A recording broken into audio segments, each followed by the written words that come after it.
পাকিস্তান আজিও স্বাধীন নহ'ল। কথাষাৰ আপোনাৰ হয়তো আচৰিত লাগিছে, কাৰণ আপুনিও জানে যে 1947 চনৰ 14 আগষ্টৰ দিনা পাকিস্তান স্বাধীন হৈছিল আৰু তাৰ পিছদিনাই 1947 চনৰ 15 আগষ্টৰ দিনা আমাৰ ভাৰতবৰ্ষ স্বাধীন হৈছিল। তেনেস্থলত মই কিয় আপোনালোকক কৈছোঁ যে পাকিস্তান আজি স্বাধীন হ'ব নোৱাৰিলে, ভিডিঅ'টো আপুনি শেষলৈকে চাব।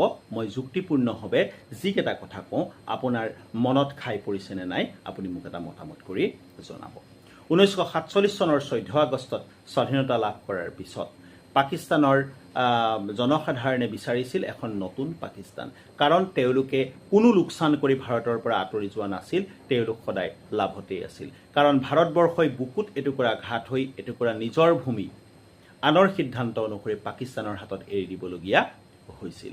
আৰু ভাৰতবৰ্ষই সেই দুখ বুকুত লৈ থকাৰ সময়ত পাকিস্তান আনন্দৰ উল্লাসত উন্মত্ত হৈ পৰিছিল, কাৰণ তেওঁলোকৰ হাতত এটুকুৰা নতুন ভূমি নতুনকৈ আহি পৰিছিল। তাৰ পিছতো 1956 চনলৈকে প্ৰায় 9টা বছৰ ধৰি পাকিস্তানে নিজাকৈ এখন সংবিধান প্ৰস্তুত কৰি ল'ব পৰা নাছিল। 1956 চনত তেওঁলোকে এখন সংবিধান প্ৰায় 9 বছৰ জোৰা দীঘলীয়া সময়ৰ পিছত এখন সংবিধান প্ৰস্তুত কৰি উলিয়াই তাৰ বিপৰীতক্ৰমে ভাৰতবৰ্ষই মাত্ৰ 3 বছৰৰ ভিতৰত 1950 চনৰ 26 জানুৱাৰীৰ পৰা যিখন সংবিধান কাৰ্যকৰী কৰা হৈছে সেই সংবিধানখন গ্ৰহণ কৰে। এই ক্ষেত্ৰত পাকিস্তানৰ এক নৈতিক পৰাজয় হৈছে ভাৰতবৰ্ষৰ ওচৰত, কাৰণ এখন সংবিধান প্ৰস্তুত কৰিবলৈ তেওঁলোকক 9 বছৰ ধৰি সময় লাগিল, আৰু মোৰ ওচৰত যিমান দূৰ তথ্য আছে সেই সংবিধানো আকৌ 11 বছৰৰ পিছতহে তেওঁলোকে কাৰ্যকৰী কৰিবলৈ সক্ষম হৈছিল। ইয়াৰ মূলতে হ'ল পাকিস্তানৰ মানুহৰ যি দুমুখীয়া চৰিত্ৰ, স্বাৰ্থপৰ চৰিত্ৰ আৰু বেছিকৈ পোৱাৰ আশা। ভাৰতবৰ্ষত কিন্তু তাৰ বিপৰীতে এক বেলেগ ব্যৱস্থাই গঢ় লৈ উঠিছিল। আমাৰ ভাৰতবৰ্ষই নৈতিকতাৰ ওপৰত সদায় গুৰুত্ব দি আছে।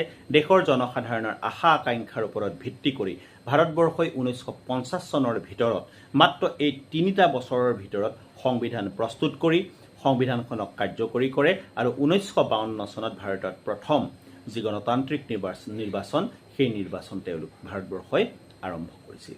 এই ক্ষেত্ৰত পাকিস্তান স্বাধীন হৈও পৰাধীনৰ সমান। দ্বিতীয় কথা হ'ল পাকিস্তানে বিভিন্ন সময়ত নিজৰ উন্নয়নৰ কথা লক্ষ্য নকৰাকৈ কেৱল মাত্ৰ ভাৰতৰ নিচিনা এখন বিশাল দেশৰ লগত ফেপেৰি পাতি থাকিবলৈ আৰম্ভ কৰিছিল, আৰু যি প্ৰক্ৰিয়া আজি তাৰিখতো তেওঁলোকে অব্যাহত ৰাখিছে। আৰু এই প্ৰক্ৰিয়াৰ মূলতে হ'ল আমাৰ ভাৰতবৰ্ষৰ চুবুৰীয়া দেশ চীন দেশ। এই চীন দেশৰ উচতনিত ভাৰতবৰ্ষই বিভিন্ন সময়ত পাকিস্তানে বিভিন্ন সময়ত ভাৰতক অপকাৰ কৰিবলৈ চেষ্টা কৰি আছে। এইটোৱে প্ৰমাণ কৰে যে তেওঁলোকৰ হাতত সাৰ্বভৌমত্ব থাকিও সাৰ্বভৌমত্বৰ অৰ্থ একেবাৰে সীমিত। অৰ্থাৎ এখন সাৰ্বভৌম দেশক যদি আনে উচতাই শক্তিশালী পক্ষৰ সৈতে যুঁজ লগাবলৈ চেষ্টা কৰে আৰু তেওঁলোকে যদি সেই চক্ৰান্তৰ মাজত সোমাই পৰে, তাৰ অৰ্থ এইটোৱেই যে তেওঁলোক স্বাধীন হ'ল, কিন্তু প্ৰকৃততে স্বাধীন হ'ব নোৱাৰিলে। আৰু এটা কথা আমি জানো যে পাকিস্তান যদিও স্বাধীন হৈছিল, পাকিস্তানে দুটুকুৰা পৃথক ভূমিক এখন দেশৰ নাম লৈ স্বাধীন কৰিবলগীয়া হৈছিল। অৰ্থাৎ বৰ্তমান যি পাকিস্তান, সেই পাকিস্তানৰ সৈতে আন এটুকুৰা অংশও পাকিস্তানৰ আছিল, সেই টুকুৰা হ'ল বৰ্তমানৰ বাংলাদেশৰ অংশটো। 1971 চনত পাকিস্তানৰ শাসক পক্ষৰ ভুল নীতিৰ বাবে বাংলাদেশৰ জনতাৰ মাজত এক বিশাল আৰু শক্তিশালী বিদ্ৰোহ গঢ়ি উঠে, যাৰ ফলত পাকিস্তানে নিজৰ এক ভূমি বাংলাদেশক হেৰুৱাবলগীয়া হয়। আৰু এই হেৰুৱাৰ যিটো কাহিনী সেইটো বৰ দুখজনক কাহিনী। পাকিস্তানে বাংলাদেশক নিয়ন্ত্ৰণ কৰিবৰ বাবে সেই সময়ৰ বৰ্তমানৰ বাংলাদেশ অঞ্চলত থকা সকলো শিক্ষিত গুণী জ্ঞানী ব্যক্তিক এফালৰ পৰা নিৰ্বিচাৰে হত্যা কৰিবলৈ আৰম্ভ কৰিছিল। তাতোতকৈও দুখৰ কথা এইটোৱেই আৰু লাজৰ কথাও এইটো যে পাকিস্তানৰ সেনাই প্ৰায় 90,000 পাকিস্তানী সেনাই বাংলাদেশৰ বৰ্তমান যি বাংলাদেশ সেই বাংলা ভূমিৰ 4 লাখ মহিলাৰ সতীত্ব হানি কৰিছিল, যি প্ৰমাণ কৰে যে পাকিস্তান স্বাধীন হ'ল, কিন্তু হৈও তেওঁলোকে স্বাধীনতাৰ প্ৰকৃত সোৱাদ লাভ কৰিব নোৱাৰিলে, যাৰ বাবে তেওঁলোকে সদায় ইতিহাসত ঘৃণিত ব্যক্তি হৈয়ে চিহ্নিত হৈ থাকিল। চতুৰ্থ কথাটো হ'ল এইটো, যি সময়ত 1971 চনত পাকিস্তানে বৰ্তমান বাংলাদেশৰ ভূমিৰ ওপৰত আক্ৰমণ কৰিছিল, সেই সময়ত ভাৰতবৰ্ষই বাংলাদেশক সহায় কৰিবলগীয়া হৈছিল।